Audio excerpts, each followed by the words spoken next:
An article in the Hollywood Reporter, why it's a brutal time to be a TV writer. I was listening to you, Alan, and I was skimming through this story. We're going to get into it.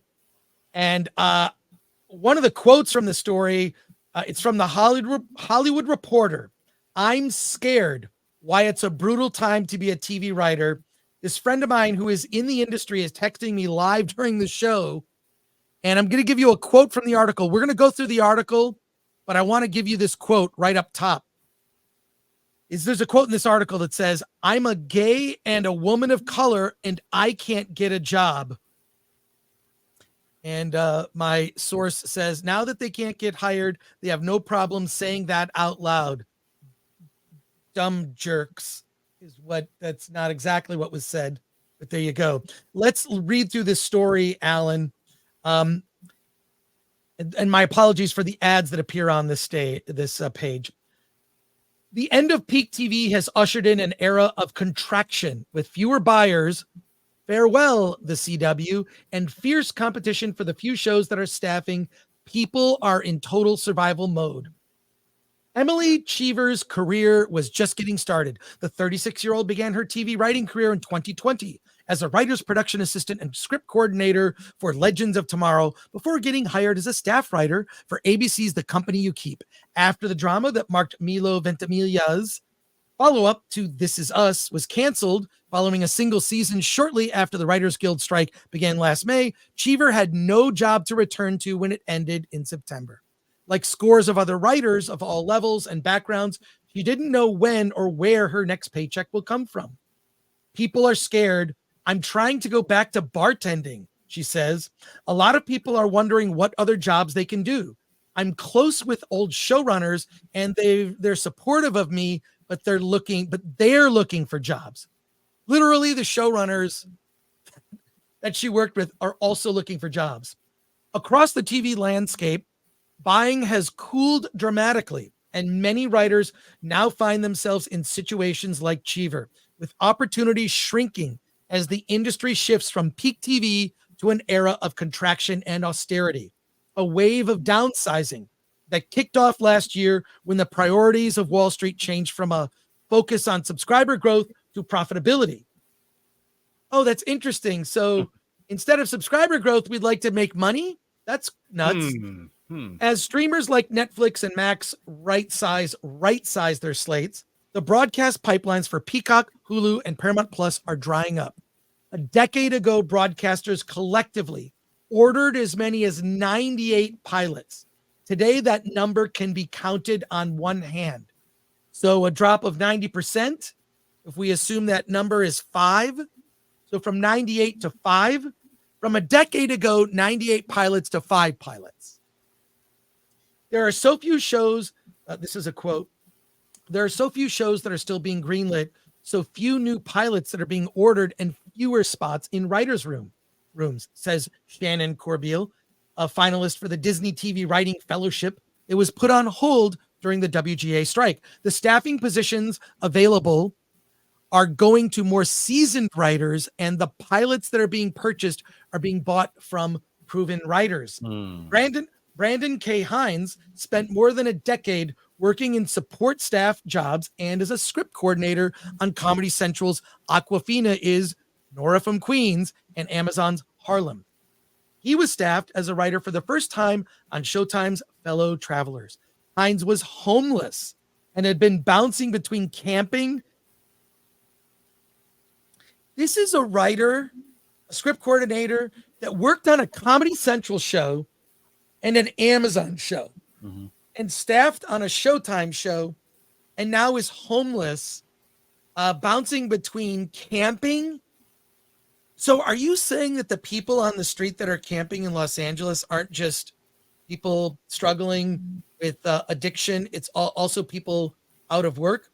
Hines was homeless and struggling, bouncing between camping, couch surfing with friends, and the occasional Airbnb before he turned to driving for DoorDash and Grubhub after his 16-week writing job on the Showtime limited series concluded before the strikes began.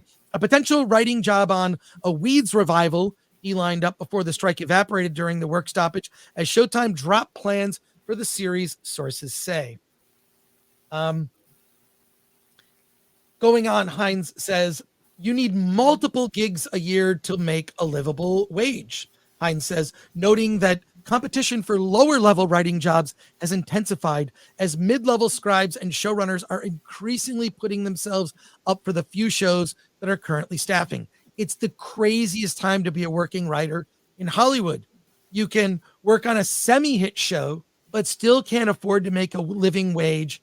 It's pretty intense. Some of that has to do with the economy and the standard of living in Los Angeles. Yeah.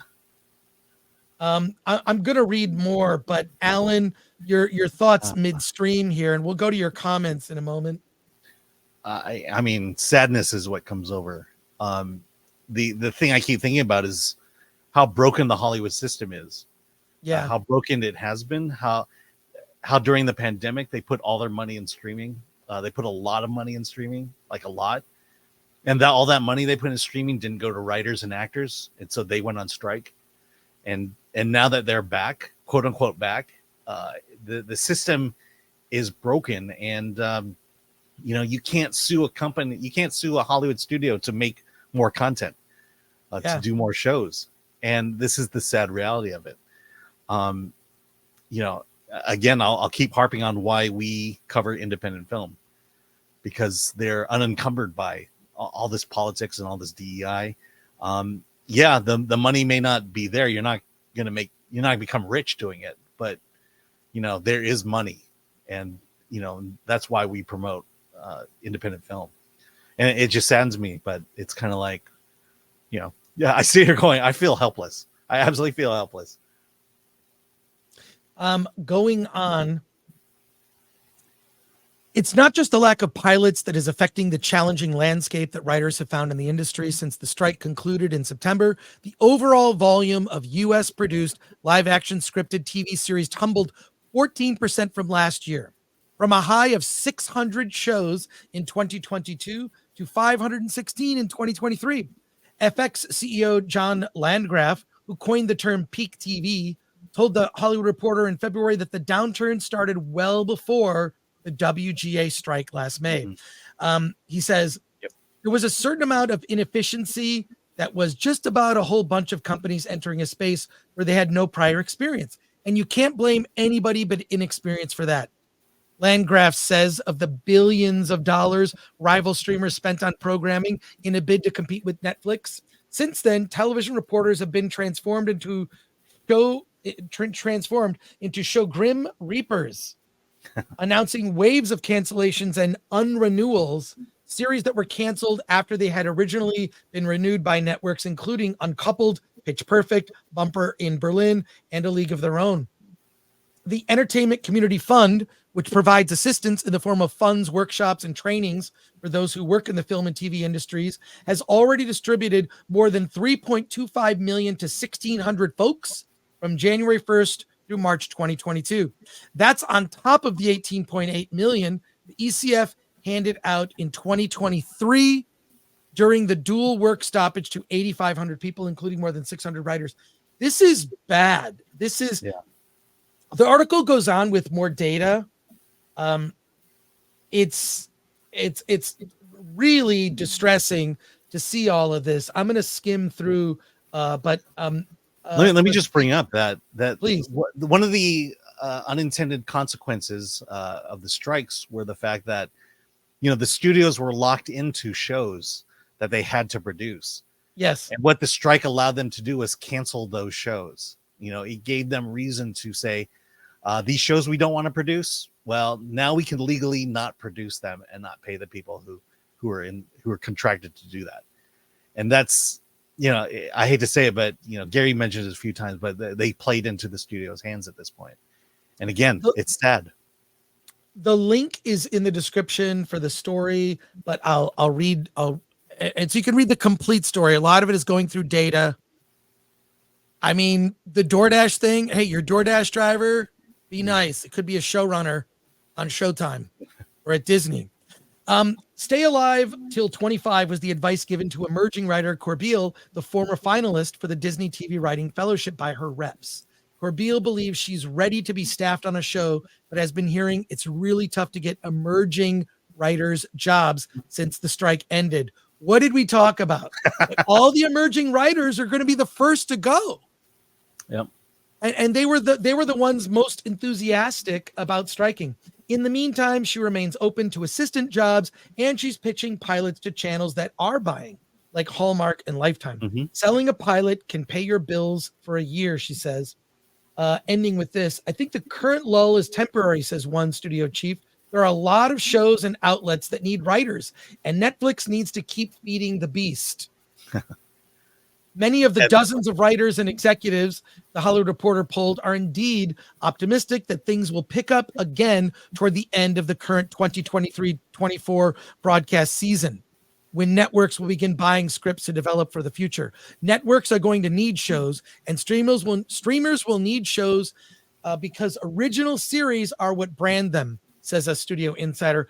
I don't know that networks can go until 2025 without buying. They just won't be buying as much. Well, that is wow. All of that is really sad. Let's go to your let's go to your comments and questions here. I'm just like, none of this is a surprise. Yeah. Now we just have a lot of info, but none of this is a surprise. Well, it's the sad thing is, we knew this was going to happen, and now it's happening, and we're watching it, and it's being validated in the mainstream media.